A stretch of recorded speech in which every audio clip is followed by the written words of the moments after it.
Bonjour à tous. Alors aujourd'hui, petite vidéo pour vous montrer comment automatiser l'envoi d'un email. Par exemple, si quelqu'un remplit un formulaire sur votre site et en fait crée une piste ou est créé dans le CRM, vous allez voir que c'est relativement tout le temps la même procédure. Alors, première chose, on va aller dans notre CRM, ce n'est pas obligatoire, et c'est ici avec Studio, avec une action automatisation.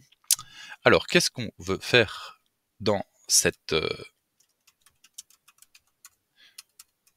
automatisation? Ajouter une action. Très bien. Alors ici, on voit en V17, on peut choisir l'opération envoyer un email. Modèle d'email, il va falloir le créer. Hop, on va le créer directement ensemble. Email de bienvenue. S'applique à piste opportunité. Alors le sujet, c'est le mail que la personne va recevoir. Bienvenue chez nous. Le contenu. Alors le contenu, vous rentrez évidemment ce que vous voulez. Ça va être le contenu du mail. Salut à toi, jeune entrepreneur. Si vous voulez rentrer des valeurs personnalisées qui varient en fonction de la personne, n'hésitez pas à aller voir les autres modèles d'email, par exemple ceux d'une vente, d'un devis, qui sont. Vous allez voir comment mettre des valeurs réactives au sein. Hop, vous pouvez également mettre une pièce jointe. Et alors ici, dans la configuration de l'email,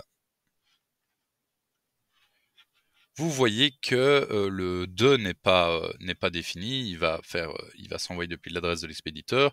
Les destinataires sont par défaut. Voilà, il n'y a pas grand-chose qui est paramétré. C'est aussi une possibilité. La langue se met dans la langue du partner ID. Mais ici, par exemple, si on décoche, on voit que ça peut s'envoyer à email ou à partenaire. Ici, c'est dans le cas de quelqu'un qui n'est pas encore dans vos contacts, et ici, dans le cas de quelqu'un qui est dans vos contacts.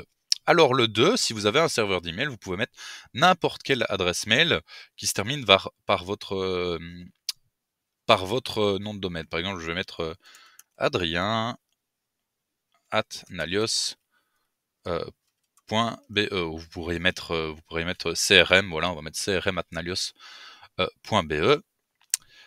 En fait, imaginons que ce soit quelqu'un qui remplisse un formulaire sur votre site web. Il faut regarder quel est le nom du champ, en fait, où de votre formulaire où la personne rentre son email.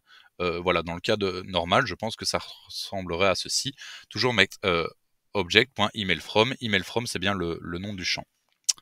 Et dans le cas d'un partenaire, mettre object.partnerID. ID, ça va bien envoyer au mail de la personne. Voilà, on a créé notre petit modèle d'email avec notre petit contenu. Ça va bien s'envoyer à la personne qui a rempli soit le formulaire, ou si c'est déjà un client, ça va l'envoyer à l'adresse mail qui est sur ce client.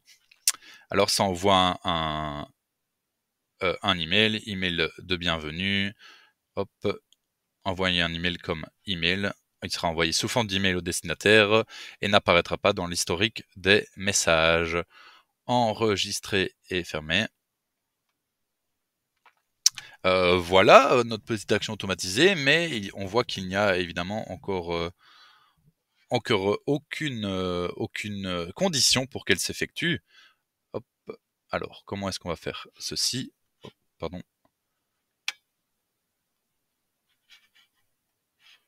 Et on voit ici notre déclencheur. Alors, déclencheur, je voudrais que ce soit quand il y a la création du coup d'une nouvelle piste. On cherche condition. Ah, parfait, à la création.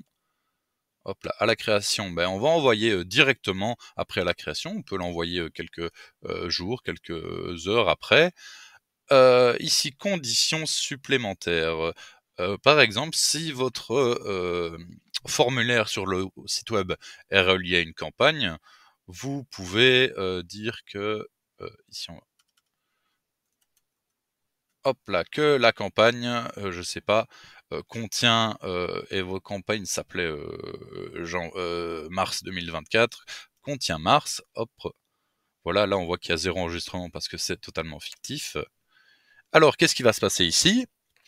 Après la création d'une piste dont la campagne qui est retenue sur la piste contient le mot mars, on envoie un email à la personne qui a rempli le formulaire. Voilà un petit exemple de ce qu'on peut faire avec les actions automatisées à personnaliser en fonction de vos besoins, mais le principe est toujours le même. Voilà, n'hésitez pas.